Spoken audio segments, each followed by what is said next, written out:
তা লেখাপড়া কতদূর করেছো? মাধ্যমিকটা টপকেছো? আমি বিদেশে মাস্টার অফ সায়েন্স করেছি। মাস্টার অফ চাপ বাবা, মাধ্যমিকটাও টপ করতে বললেন? আপনারা কোথা থেকে আসছেন?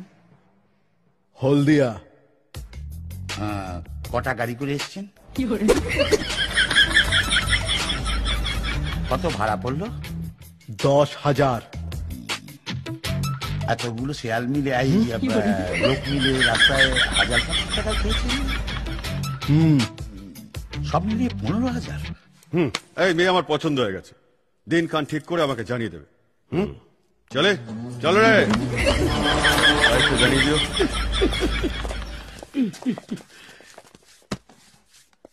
মুরগি ধরতে এক শিয়াল না, শিয়ালের দরকার হয়। যেতে 15, আসতে 15, কত হলো? 30। জলে